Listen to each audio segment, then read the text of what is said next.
Ketika seseorang menggaungkan bahwa produk bank adalah riba, kita tidak tahu hati seseorang itu. Apakah dia benar seorang yang berwawasan luas dan mendalam, sehingga menghasilkan hipotesa bahwa produk bank itu adalah riba? Atau memang pada dasarnya dia adalah seorang yang pelit saja? Tidak ada yang tahu, tidak ada yang bisa mengakses hati seseorang kecuali Tuhan sendiri. Bahkan, Nabi Muhammad saja tidak diberikan akses untuk mengetahui hati seseorang. Kolbu atau orang sering menyebutnya dengan hati adalah dimensi abstrak dalam diri manusia. Dimensi ketuhanan dalam diri manusia, hanya Tuhan yang bisa mengaksesnya. Dengan saya Indra Septiana, selamat datang di Denyut Semesta.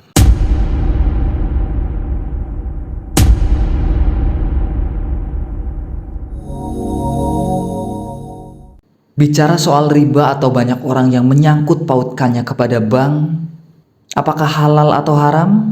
Apakah riba atau tidak? Itu sebenarnya masih dalam proses ijtihad. Tapi riba sendiri apakah haram? Jelas, riba hukumnya adalah haram. Tetapi produk bank sendiri apakah tergolong riba? Ini yang masih digodok sampai sekarang.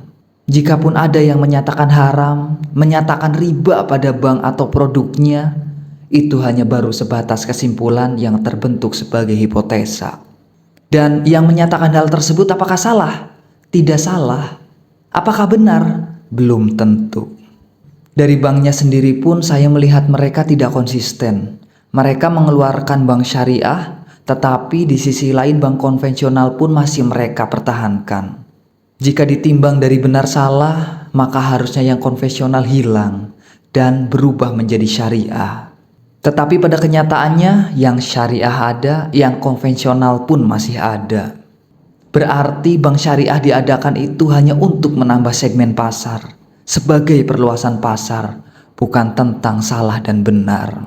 Jika saya meminjam 1 juta, lalu saya kembalikan 1 juta, jadi itu yang disebut benar.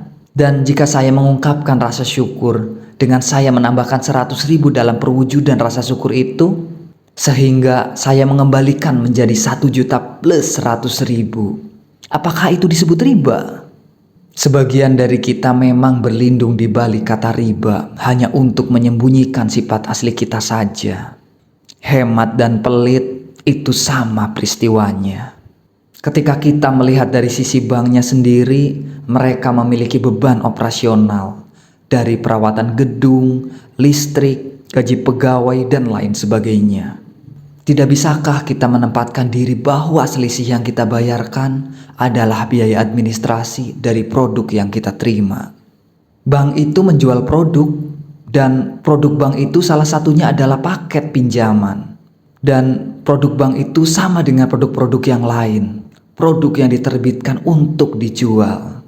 Jika kita ingin produk tersebut, berarti kita harus menebusnya. Kita harus membayarnya. Tentu saja dengan ketentuan dan kesepakatan di awal. Produk tempe atau tahu rumahan saja menerapkan sistem HPP plus margin. Misalnya harga pokok produksi dari 1 batang tempe adalah 3.500. Dan pedagang menambahkan 1.500 sebagai margin dan mereka jual Rp5.000. Apakah yang 1.500 sebagai margin, sebagai tambahan itu dikatakan riba? Riba dan tidak riba memang masih menjadi hal yang diperdebatkan. Ketika kita meminjam motor teman kita dan pada saat kita mengembalikan motor itu sudah kita cuci atau kita lebihkan bensinnya, apakah itu juga disebut riba? Riba secara etimologi berarti tumbuh. Bertambah itu tidak berarti tumbuh. Jika bertambah, dan terus bertambah, itu baru bisa disebut tumbuh.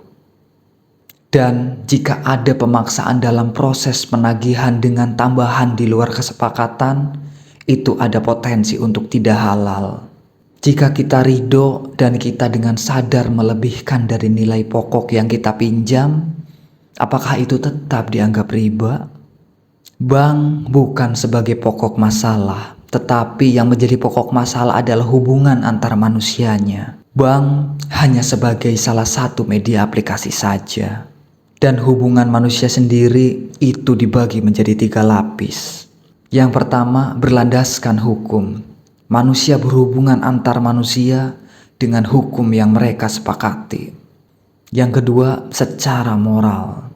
Manusia melakukannya dengan tulus, tidak dengan rasa tegang di bawah tekanan hukum, karena moral kedudukannya di atas hukum. Dan yang ketiga, berlandaskan takwa. Jika manusia sudah di makom takwa, dalam hidupnya sudah tidak ada lagi transaksi. Wassalamualaikum warahmatullahi wabarakatuh.